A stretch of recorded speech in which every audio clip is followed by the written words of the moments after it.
Pag-usapan po natin itong sinasadya ba nila, balita, di umano si dating Pangulong Rodrigo Roa Duterte na nakakulong dyan sa Daig ay pinayagan daw lumabas.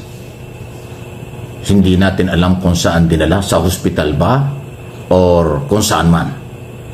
Kaya hindi po ako naniniwala kasi wala pa ako nakikitang video, wala pa ako nakikitang picture, wala pa rin ako nakikitang official na pahayag o statement coming from the ICC, judges o ICC.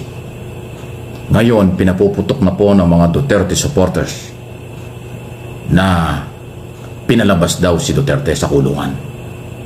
Hindi na may lang masabi kung nasaan. Binitin pa ni Sara Duterte yung statement nung kasi tinatanong siya kung anong idea, wala daw siyang karapatan sabihin kung ano ang totoo.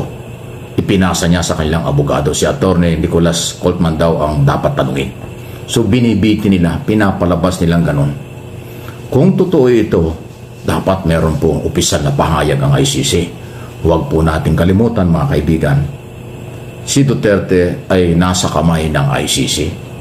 Ang kontrol, seguridad at lahat ng galaw ni Duterte, lahat yan kung ano ang gagawin ay dapat alam ng ICC, may approval ang ICC. Kung dinala sa ospital o dinala somewhere, alam dapat ng ICC yan, may approval yan. So, dahil sa wala po ako nakikitang kumpirmasyon, black and white order o statement o video or picture, usually yung mga video picture, AI yan nadudoktor yan So, yung statement ng ICC, wala pa pong inilalabas. Ngayon po'y putok yung balitang yan na ang piling at pinapakalat, uuwi na, pinauwi na. Hindi po ako abogado. Nag-aaral lang ho tayo at nagbabasa ng mga rules and regulation, mga batas na atin naman pwedeng basahin at naman tayo entitled dyan. Hindi ko nakikita yung ganong issue na siya'y pakakawalan ng ganong-ganon lang, pero pinapalabas nila. Ano ito? Panay-bagong pambubudol, panlilinlang, pagpapaasa sa kailang mga followers at supporters. Uulitin ko. Sa aking paniniwala, ICC ang merong jurisdiksyon, karapatan, kapangyarihan. Sila ang magde-decide kung anong gagawin, saan ikukulong, lalabas ba o hindi si Duterte. Alam po ninyo, ngayon lang tayo nakakita ng ganitong karami ng ebidensya at reklamo laban sa isang Pangulo ng bansang Pilipinas sa crime against humanity, paglabag sa karapatang pantao. Sa palagay nyo, papayag ng ganun-ganun lang ang ICC sa kabila ng nasa kanila ang halos 1,400 o 1,200 na mga dokumento na nagpapatunay sa paglabag sa karapatang pantao, may mga picture, may mga video, lahat nasa kanila na yung mga dokumento at ebidensya. Tapos ngayon papalabasin ang kampo ng mga Duterte na pinalabas. Ano, pinalaya? Wow! Alam nyo kung sa akin pong personal na opinion at paniniwala, hindi yan ganong kadaling gawin ng ICC. Kasi ganito po yan. Kaya nga ICC, International Criminal Court, marami mga bansa ang member dyan. Dati tayo member dyan. Nag-withdraw lang si Duterte noong 2029. Sa tingin ninyo, magtitiwala pa ang international community?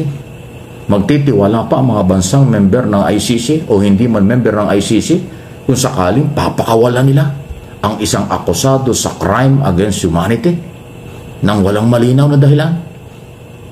Imposible. Imposible. Kasi naniniwala ako na yung kredibilidad ng ICC at ng kailang mga judges, hindi yun ganong kadali. Mataas po yun. Dahil wala silang pakialam sa mga local politics sa Pilipinas. Wala silang pakialam sa ibang political issue sa ibang bansa, sa ibang mundo, sa ibang parte ng mundo. Ang kanila ay yung pagbibigay ng hustisya sa mga biktima ng karahasan ng mga makakapangyarihan tao laban sa mga inosenteng mamamayan. Yun yun. Kung hindi ito napapaliwanag ng mga makaduterte sa kailang kasamahan, kasi madidismaya. Pero ako, ipinapaliwanag ko ito base sa aking pag-aaral at pagsusuri. Ulitin ko, hindi sisirain ng ICC judges at ng ICC mismo ang kanilang pagkatao at kanilang opisina at kredibilidad nang magpapakawala ng isang akusado sa napakabigat na kaso. nang walang matibay na basihan, nang ganun-ganun lang. Lahat yan dokumentado, lahat yan may basihan. Tatanungin at mag-o-oppose ang ICC prosecutor sa anumang galaw. Ang mga private prosecutors ng mga biktima, magtatanong din yan at mag-o-oppose, magpipetisyon yan kung mayroong ganon. Wala naman tayong nabalitaan eh. Yung interim release na petisyon ng kampo ni Duterte, hindi pa tapos, pinigil pa nga nila. Sila mismo nagsabing huwag munang bigyan ng desisyon. Pinagbigyan naman ng ICC na huwag hindi mo na ilalabas ang desisyon. Tapos ngayon pinaputok na ng mga Duterte na supporters at vloggers na pinalabas na raw. Ay nasaan? Kahit may video picture, pagdududahan pa rin yan, baka AI. Artificial intelligence. Yan mo yung talamak ngayon eh. Delikado yun. So, walang personalan issue lang. Importante ay totoong balita. Maniniwala lang ako at ang aking mga channel kapag merong official na statement coming from ICC judges at mismong International Criminal Court. Kasi iba yung judges, 18 judges yan, 3 naka-assign kay Duterte. Iba yung mismong organization ng ICC kasi international yan. Pag sila nagsabing kanilang pinalaya kung anong dahilan at kung saan dinala, maniniwala tayo.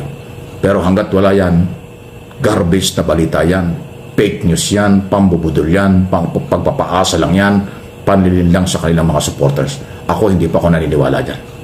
Kayo, anong tingin ninyo? Mga kababayan sa buong mundo. Propaganda ba ito? Dahil wala na silang issue? Ha? Pambubudol ito sa kailang kasamahan dahil wala nang mapag-usapan? Dahil naubos na ang kailang materialis, naubos na ang kailang mga gimmick? Puro fake news na lang? Yan. Ingat tayo, ingat kayo. Okay? Please like and share ng ating mga video na topic dito po sa aking mga channel. By the way, dito po sa aking mga channel at aking pagiging political vlogger at naging broadcast journalist at member tayo ng traditional media sa matagal ng panahon.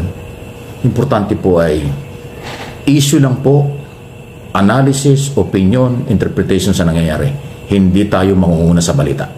Pag meron ng totoong balitang pinanguhugutan, yan lang saka natin pag-uusapan. Hindi tayo nakikipag-unahan.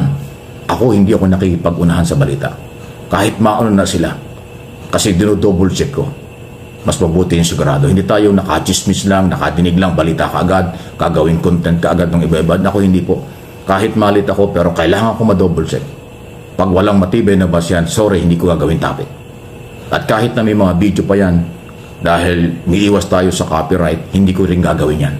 Pwede kong i-relay na lang sa inyo, i-topic ko na lang sa inyo, sabihin ko yung totoo at bibigyan ko ng opinion. Yan ang ginagawa natin. At ginagawa ko. Ipagpapatuloy ko yan.